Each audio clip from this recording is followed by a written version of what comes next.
with very little labour. On old farms it requires more.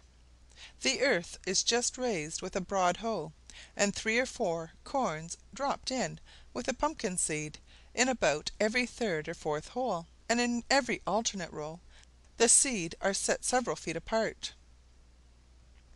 The pumpkins and the corn grow very amicably together, the broad leaves of the former shading the young plants, and preventing the too great evaporation of the moisture from the ground. The roots strike little way, so that they rob the corn of a very small portion of nourishment. The one crop trails to an amazing length along the ground, while the other shoots up to the height of several feet above it. When the corn is beginning to branch, the ground should be hoed once over, to draw the earth a little to the roots, and cut down any weeds that might injure it. This is all that is done till the cob is beginning to form, when the blind and weak shoots are broken off, leaving 4 or 5 of the finest bearing shoots. The feather, when it begins to turn brown and dead, should also be taken off, that the plant may have all the nourishment to the corn. We had a remarkable instance of smut in our corn last summer. The diseased cobs had large white bladders as big as a small puff ball or very large nuts, and these on being broken were full of an inky black liquid. On the same plants might be observed a sort of false fructification, the cob being deficient in kernels, which by some strange accident were transposed to the top feather or male blossoms. I leave botanists to explain the cause of this singular anomaly. I only state facts. I could not learn that the smut was a disease common to Indian corn, but last year smut, or dust bran, as it is called by some, was very prevalent in the oat, barley, and wheat crops. In this country especially, new lands are very subject to the disease. The ripe corn is either shocked as beans are at home, or the cobs pulled and braided on ropes after the manner of onions, and hung over poles or beams in the granaries or barns. The stripping of the corn gives rise among some people to what they call a husking bee, which, like all the other bees, is one of Yankee origin, and is not now so frequently adopted among the more independent or better class of settlers. The Indian corn is a tender and somewhat precarious crop. It is liable to injury from the late frosts while young, for which reason it is never put in before the 20th of May, or beginning of June, and even then it will suffer.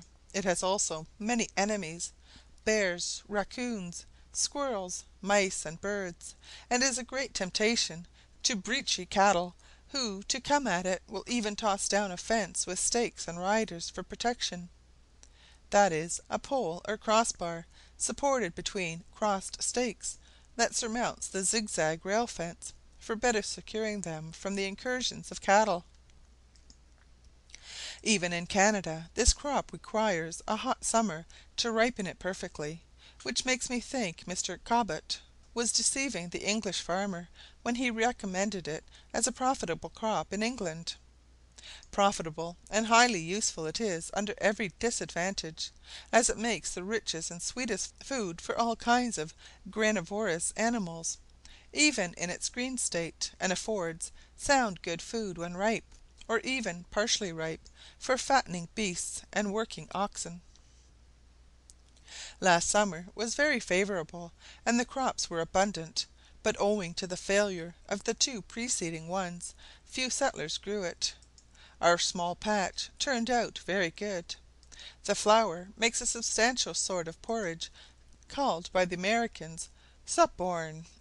This is made with water and eaten with milk, or else mixed with milk. It requires long boiling. Bread is seldom, if ever, made without a large portion of wheaten flour mixed with the corn meal. With respect to the culture of other grain, I can tell you nothing but what every book that treats on emigration will give you. The potato, instead of being sown in drills, is planted in hills, which are raised over the sets. This crop requires hoeing. With respect to the usual rate of wages, this also differs according to the populousness of the place. but the common wages now given to an active, able man are from $8 to $11 per month. 10 is perhaps the general average. From 4 to 6 for lads, and 3 to 4 for female servants. You may get a little girl, say from 9 to 12 years, for her boarding and clothing, but this is far from a saving plan, as they soon wear out clothes and shoes thus bestowed. I have once tried this way, but found myself badly served, and a greater loser than if I had given wages. A big girl will go out to service for $2 and $2.50 per month, and will work in the fields also if required, binding after the reapers, planting and hoeing corn and potatoes. I have a very good girl, the daughter of a Wiltshire emigrant, who is neat and clever, and respectful and industrious, to whom I give $3 only. She is a happy specimen of the lower order of English emigrants, and her family are quite acquisitions to the township in which they live. I think I have now answered all your queries to the best of my ability, but I would have you bear in mind that my knowledge is confined to a small portion of the townships along the Otonabee Lakes; therefore my information, after all, may be but local. Things may differ, and do differ in other parts of the province, though possibly not very materially. I must now say farewell. Should you ever feel tempted to try your fortune on this side of the Atlantic, let me assure you of a warm welcome to our Canadian home. From your sincerely attached friend. End of letter 11.